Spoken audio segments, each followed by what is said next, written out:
नमस्कार मित्रांनो, माझी परीक्षा माझी तयारी ह्या चॅनलमध्ये आपल्या सर्वांचं मनपूर्वक स्वागत। मित्रांनो, या चॅनलमध्ये आपण इयत्ता 12वी महाराष्ट्र राज्य बोर्डाच्या संदर्भामध्ये जी 2021 मध्ये एग्जाम होणार आहे त्या एग्जाममध्ये कोणते इम्पॉर्टंट क्वेश्चन असणार आहेत, कुठल्या प्रश्नांचा अभ्यास करायचा, या संदर्भातील प्रत्येक विषयाच्या संदर्भात माहिती अभ्यासणार आहोत। तर त्यासाठी आपल्याला हा चॅनल सबस्क्राइब करावा लागेल आणि बेल आयकॉन देखील क्लिक करावं लागेल, जेणेकरून मी जेव्हा एखाद्या विषयाच्या संदर्भातील नवीन व्हिडिओ अपलोड करेल तेव्हा त्याची सूचना तुमच्यापर्यंत मिळेल। मित्रांनो, व्हिडिओ आवडला असेल तर चॅनल सबस्क्राइब करा आणि आपल्या मित्रांपर्यंत हे व्हिडिओ पाठवायला विसरू नका। ऑलरेडी आपण आमच्या दुसऱ्या NK ऑनलाईन क्लासच्या संदर्भातला जो चॅनल आहे त्याला खूप चांगला प्रतिसाद आपण दिलेला आहे आणि खूप साऱ्या विद्यार्थ्यांना त्याचा फायदा देखील झालेला आहे।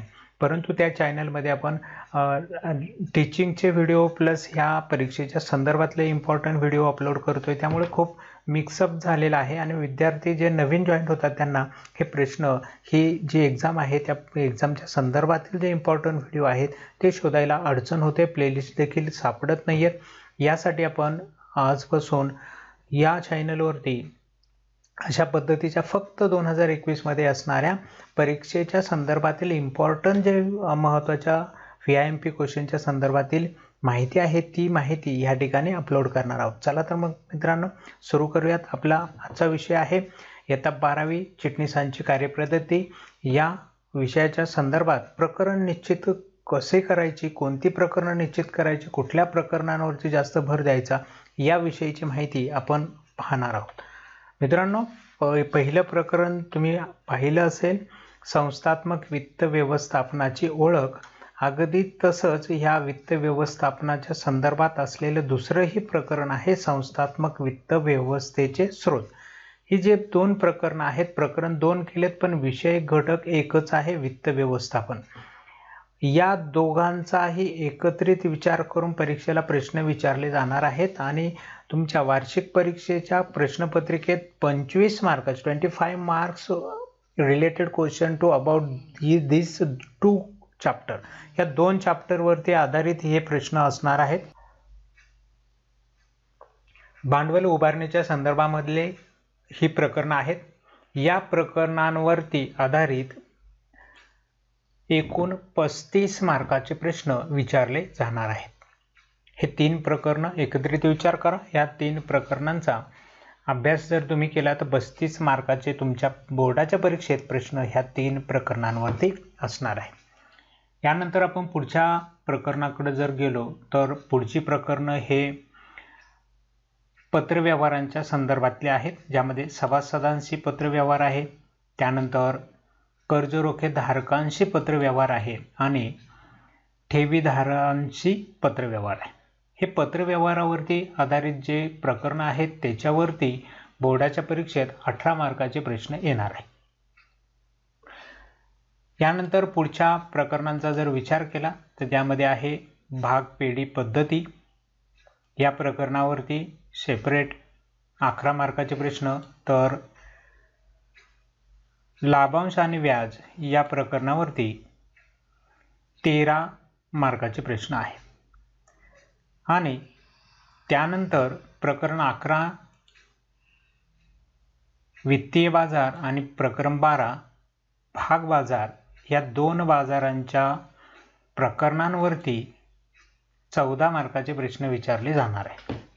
याचा अर्थ मित्रांनो, या ठिकाणी जर तुम्हाला भांडवल उभारणी हा घटक सोपा वाटत असेल, हे घटक तुम्हाला समजले असतील आणि याचा अभ्यास जर तुम्ही केला तर 35 मार्काचे ऑलरेडी प्रश्न तुमच्या प्रश्नपत्रिकेत असणार आहेत। त्यामुळे तुम्ही 35 मार्काचे प्रश्न व्यवस्थित सोडू शकाल जर या 3 प्रकरणांचा अभ्यास केला।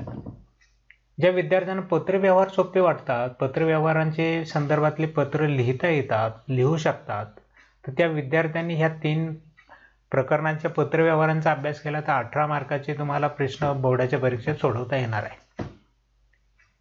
ज्या विद्यार्थ्यांना वित्त व्यवस्थापनाच्या संदर्भातले हे स्रोत आणि व्यवस्थापन याच्या संदर्भातली माहिती सोपी वाटते त्यांना हे प्रकरण केली तर 25 मार्काचे प्रश्न सोडवता येणार। हे अभ्यासण्या पाठीमागचा हेतू आपला असा आहे की आपण अभ्यासाला सुरुवात करताना डिक्लेअर करायचं आहे की मला वित्तीय बाजार आणि भाग बाजार ह्या बाजारांचा अभ्यास सोपा वाटतो, तर मी पहिला बाजारांचा अभ्यास केला तर मला 14 मार्क मिळू शकतील. लाभांश आणि व्याजाचा अभ्यास केला तर 13 मार्क मिळू शकतील. मग तुम्ही ठरवायचं पहिला कुठल्या गटाचा अभ्यास करायचा. गट करून दिले तुम्हाला प्रकरणांचे. तुम्ही ठरवा. ज्या विद्यार्थ्यांना तर पास होणं अवघड वाटत असेल, प्रॉब्लेम वाटत असेल, तर त्या विद्यार्थ्यांनी या 3 प्रकरणांचा अभ्यास केला तर 35 मार्काचं तुम्ही उत्तर लिहू शकाल. त्यामधले तुमचे निम्मे जरी बरोबर आले तरी देखील तुम्ही पास होऊ शकाल. यासाठी आपण ठरवायचं की ह्यापैकी नेमक्या कुठल्या प्रकरणाचा अभ्यास करायचा. मी सांगतोय म्हणून त्या प्रकरणाचं करू नका. तुम्ही पहा तुम्हाला कोणता यापैकी भाग सोपा वाटतो त्या घटकाचा तुम्ही अभ्यास करायला सुरुवात करायची आणि पहिल्या त्याच्यातले सगळे घटक समजून घ्यायचे. बाकीची प्रकरणं तुम्ही नाही केली तरी चालतील. सुरुवातीला अभ्यासाला सुरुवात तुम्ही ह्या कुठल्या तरी एका ग्रुपपासून करा. ग्रुप करून दिलेले आहेत. ह्या दोघांचा ग्रुप आहे, ह्या तिघांचा ग्रुप आहे, ह्या तिघांचा ग्रुप आहे. हे सिंगलच आहेत, ह्या दोघांचा ग्रुप आहे. तुम्ही आयडेंटिफाय करा तुम्हाला कुठला घटक सोपा वाटतोय, त्याचा अभ्यास करा. म्हणजे त्याच्या संदर्भातले एवढे मार्क तुम्हाला मिळणार आहे. आणि तिकडं आपण कॉलेजमध्ये 20 मार्काची एक परीक्षा देणार आहोत. तर त्याचा आणि याचा जर आपण एकत्रित विचार केला तर किती अभ्यास करायचा हे तुम्हाला तुमचं समजू शकेल. मी तर सांगेल की ज्यांना पत्रव्यवहार सोपा आहे त्यांनी पत्रव्यवहारांचा अभ्यास करावा. ज्यांना भांडवल उभारण्याचे हे भाग समजतात चांगल्या पद्धतीने त्यांनी त्या घटकाचा अभ्यास करायचा. म्हणजे हुशार विद्यार्थी आहेत त्यांनी तर आपल्या अभ्यासाचं नियोजन याच्याप्रमाणेच करायचं आहे की कुठला भाग तुम्हाला इम्पॉर्टंट असणार आहे, तुम्ही कुठल्या घटकाचा जास्तीत जास्त अभ्यास केला पाहिजे. 35 मार्काचे प्रश्न जर याच्यावरती येत असेल तर तुम्हाला हा भाग अभ्यासावाच लागेल. जर तुम्ही हा भाग ऑप्शनला टाकत असेल तर 35 मार्कचे क्वेश्चन तुम्ही सोडू शकणार नाही, टॉप करू शकणार नाही. ज्याला सर्वात कमी मार्क आहे तो भाग तुम्ही पाठीमागं ठेवला तरी चालेल ऑप्शनला, परंतु बाकीचे जास्त मार्कवाले भाग तुम्हाला अभ्यासावेच लागतील आणि त्याचा चांगला अभ्यास करावा लागेल. ठीक आहे मित्रांनो, पुढच्या लेक्चरमध्ये आपण यामधील असणाऱ्या इम्पॉर्टंट क्वेश्चनची देखील माहिती अभ्यासणार आहोत. चला तर मग आजचा व्हिडिओ या ठिकाणी थांबूया. भेटूया आपल्या पुढच्या नवीन व्हिडिओमध्ये. तोपर्यंत नमस्कार.